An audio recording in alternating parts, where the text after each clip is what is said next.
BPL এর নিয়মকানুন নিয়ে বেশ বিরক্ত তামিম ইকবাল। যেভাবে চলছে বছরের পর বছর, তাতে আসন্ন মৌসুমে হয়তো ছাড়তে পারেন ফরচুন বরিশাল।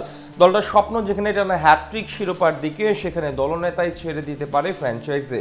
এখানেই শেষ নয়, তামিম চান শাস্তি হোক তাদের যারা অন্যায়ের সাথে জড়িত। তবে হঠাৎ করে কেন এসব বিষয়ে আলোচনায়, সেটাই জানবো প্রতিবেদনে। কুমিল্লা ভিক্টোরিয়ান্সের বিদায়ের পর থেকে বিপিএল এ যেন ফরচুন বরিশালই হয়ে উঠেছে একচ্ছত্র আধিপত্য বিস্তারকারী দল, যাদের স্কোয়াড গঠন, পরিকল্পনা, খেলোয়াড় বাছাই ও মাঠের পারফরম্যান্স অনেকটাই আইপিএল এর মানের দলগুলোর মতো, এতটাই শক্তিশালী, ভারসাম্যপূর্ণ ও প্রতিদ্বন্দ্বিতাপূর্ণ।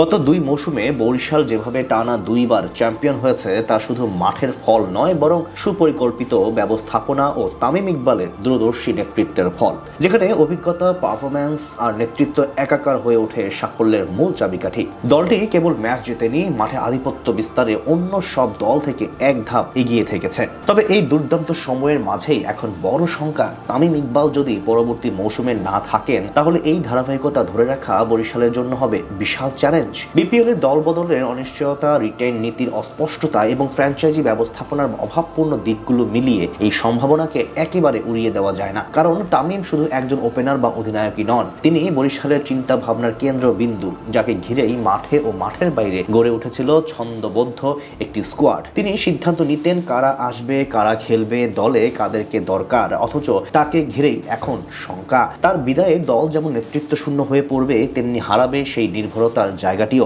যা 2 মৌসুম ধরে বরিশালকে অন্যদের থেকে আলাদা করে রেখেছে। কিন্তু কেন এমন সম্ভাবনা তৈরি হয়েছে, হবে নাই বা কেন? পাশের দেশ ভারতে যেমন প্রতি 3 মৌসুম পর পর হয় মেগা নিলাম, তাতে করে অন্তত 3টি মৌসুম একই খেলোয়াড়দের ধরে রাখার সুযোগ থাকে ফ্র্যাঞ্চাইজির সামনে। অন্যদিকে বিপিএল এ নেই সেই নিয়ম, প্রতি বছর নতুন করে সাজাতে হয় দল। এতে করে যেন টুর্নামেন্টের পেশাদারিত্ব হারিয়ে যায়। ধোনি লম্বা সময় ধরে খেলছেন চেন্নাইয়ে, কোহলির পুরো ক্যারিয়ার কেটেছে বেঙ্গালুরুতে, মুম্বাইও অনেক দিন ধরেই আছেন রোহিত শর্মা। এভাবে একই ফ্র্যাঞ্চাইজিতে লম্বা সময় থাকার ফলে খেলোয়াড়দের একটি ফ্যান বেস তৈরি হয়, আর সেই সুযোগ নেই বিপিএল এ, যা খেলোয়াড়দের উপর প্রভাব ফেলে। তামিম চান এই নিয়মে আসুক পরিবর্তন।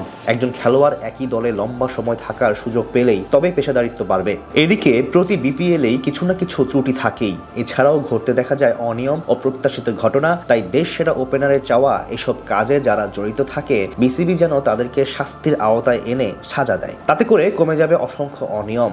এখন প্রশ্ন হচ্ছে, তবে তামিমের উপদেশ কি কানে তুলবে বিসিবি? আনবে কি কোনো পরিবর্তন? অন্তত রিটেনশনের ব্যাপারটা থাকলেও অনেক বড় পরিবর্তন আসতো টুর্নামেন্টে। তাতে খেলোয়াড়দের মাঝে তৈরি হতো অন্যরকম পরিবেশ, তারাও আগে থেকেই জানতে পারতো নিজেদের দলের ব্যাপারে। আর এই একটা পরিবর্তন হয়তো পুরোপুরি বদলে দিতে পারে টুর্নামেন্টের পরিস্থিতি।